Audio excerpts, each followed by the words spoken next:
नमस्कार मंडळी. तर आजच्या मिनी व्लॉगमध्ये तुमचे सगळ्यांचे स्वागत आहे. आणि आज रविवार आहे त्यामुळे सगळं जरा निवांतच चालू आहे. पण म्हटलं थोडी सफाई करून घेऊ, त्यामुळे मी बेडशीट चेंज करून घेतली.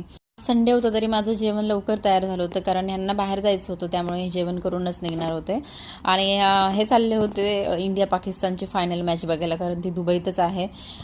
माझी पण खूप इच्छा होती जाण्याची, पण तिकीट्स खूप जास्त महाग होते, त्यामुळे मी प्लॅन कॅन्सल केला. आणि त्यांना खूप जास्त आवडतं क्रिकेट म्हटलं की, म्हणून म्हटलं तुम्ही जाऊन या. फटाफट त्यांना जेवण वाढून दिलं आणि त्यानंतर त्यांनी मला त्यांची जर्सी दाखवली, जे की ते घेऊन चालले होते. सगळ्यांना माहिती आहे की आजची मॅच इथे दुबईच्या स्टेडियमला आहे. त्यातल्या त्या त्यांना सुट्टी होती संडे असल्यामुळे, म्हणून त्यांना पॉसिबल झालं जाणं.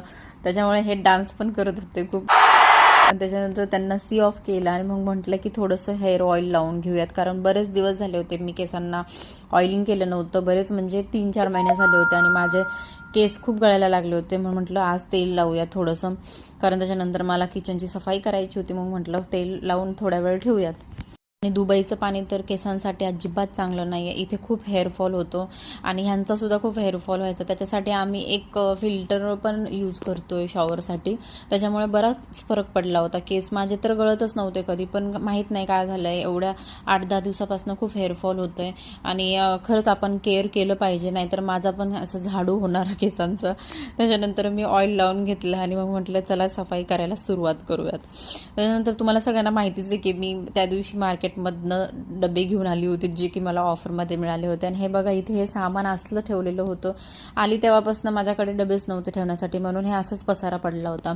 पण मग फायनली मला डबे पण मिळाले आणि मग म्हटलं की आज आवरूनच घेऊयात. मधल्या वस्तू खरेदी करायला आणि डेकोरेट वगैरे करायला मला खूप जास्त आवडतं, पण मग माझ्याकडे ऑप्शन नव्हतं, कारण इथे जर रूम शिफ्ट करायचं जर ठरलं तर मग सामानाचा खूप प्रॉब्लेम होतो.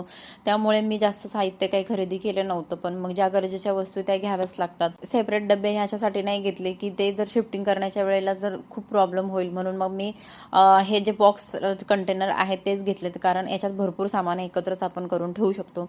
म्हणून मी असले डबे घेतले. इकडचे किचन खूप छोटे छोटे असतात, कारण मी आता यांच्या मित्रांच्या घरी गेली होती त्यावेळेला त्यांचं किचन बघितलं तर खूप लहान होतं. म्हणून मला ते जरा टेन्शनच होतं की रूम जर शिफ्ट केली आणि मला पण छोटा किचन मिळाला तर मी एवढं सामान कुठे ठेवणार, म्हणून मी ते खूप अवॉइड करते. पण काय करणार, बायकांची सवयच असते की त्यांना किचनच्या वस्तू दिसल्या की ते घेतातच. असं माझं पण तसंच आहे. मग सगळं सामान व्यवस्थित लावून झालं होतं. आज मी फक्त डबेच आवरण्याचं प्लॅनिंग केलं होतं, पण मग किचनमध्ये गेल्यानंतर बाकी सगळ्या गोष्टी बघून सगळं किचनच साफ करून टाकलं. आजचा पूर्ण दिवस सफाईमध्येच गेला होता. सो आजचा व्लॉग मी इथेच थांबवते. भेटूया नेक्स्ट व्लॉगमध्ये. माझा व्हिडिओ आवडला असेल तर कमेंट करा, लाईक करा, चॅनलला सबस्क्राईब करा. भेटूया नेक्स्ट व्लॉगमध्ये. Bye bye.